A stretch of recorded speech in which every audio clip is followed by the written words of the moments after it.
بسم اللہ الرحمن الرحیم۔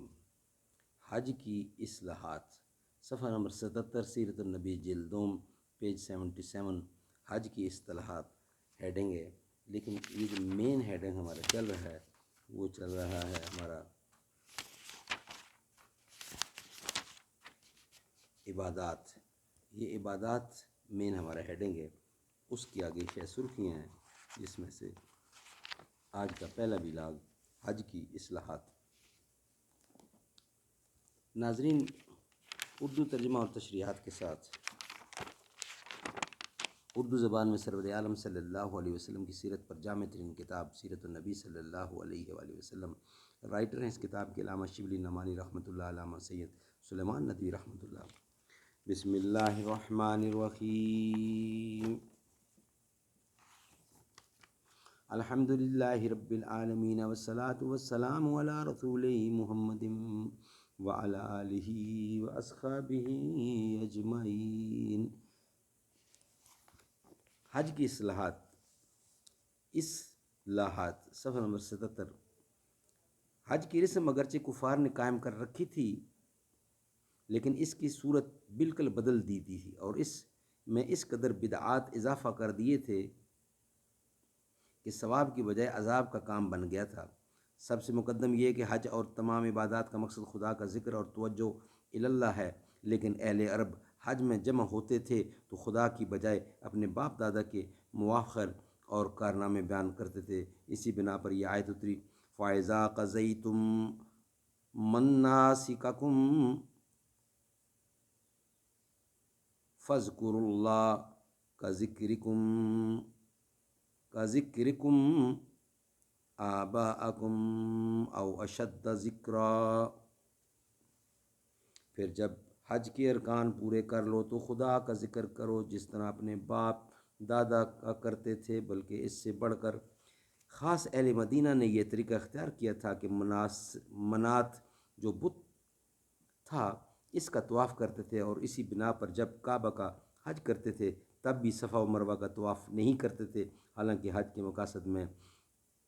مقاصد میں سے ایک بڑا مقصد یہ بھی ہے کہ حضرت ابراہیم علیہ السلام کی یادگاریں قائم رکھی جائیں، اور صفا و مروہ کا طواف اسی عہد کی یادگار ہے۔ اسی بنا پر یہ آیت اتری، ان الصفا والمروۃ من شعائر اللہ فمن حج البیت او اعتمر فلا جناح علیہ ان یطوف بہا۔ صفا اور مروہ خدا کی یادگار ہیں، اس لیے جو شخص حج یا عمرہ کرے تو اس کو دونوں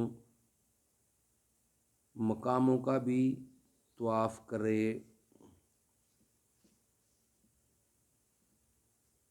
حضور اکرم صلی اللہ علیہ وسلم حج الوداع کی خطبہ میں یہ الفاظ فرماتے تھے،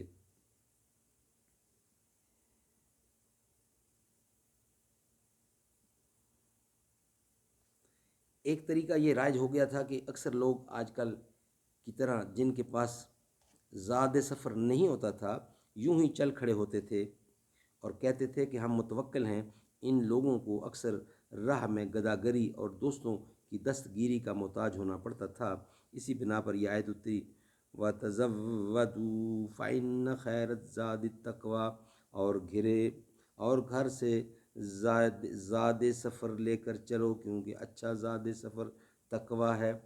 احرام حج میں سر کے بالوں کا منڈوانا یا ترشوانا منع ہے، لیکن اس میں اہل جاہلیت نے بہت سختی کر دی تھی، یہاں تک کہ بعض صحابوں کے بالوں میں اس قدر جوئیں پڑ گئیں کہ بینائی جاتے جاتے رہنے کا خوف ہو گیا، تاہم وہ بال نہ ترشوا سکے۔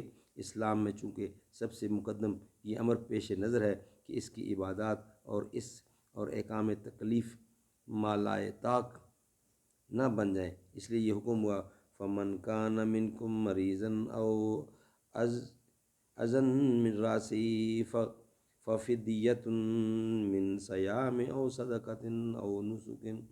تو جو شخص بیمار ہو یا اس کے سر میں کچھ عارضہ ہو تو وہ اگر بال منڈوائے تو فدیہ ادا کر دے، یعنی روزہ یا خیرات یا قربانی۔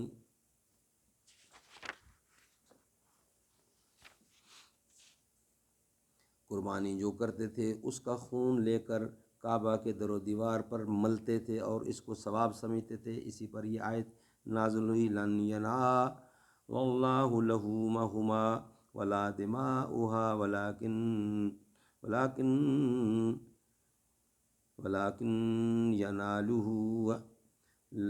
ینالہ التقوی منکم. خدا کو قربانی کا گوشت اور خون نہیں پہنچتا بلکہ تمہاری پرہیزگاری اس تک پہنچتی ہے. اس آیت میں صرف اس فعل سے نہیں روکا گیا بلکہ یہ بھی بتلا دیا گیا قربانی مقصود بالذات چیز نہیں بلکہ اصل چیز جس کو خدا قبول کرتا ہے وہ تقوی اور پرہیزگاری ہے. اللہ تعالی ہمیں عمل کی توفیق عطا فرمائے. آمین ثم آمین. بجا خاتم النبیین صلی اللہ علیہ وسلم.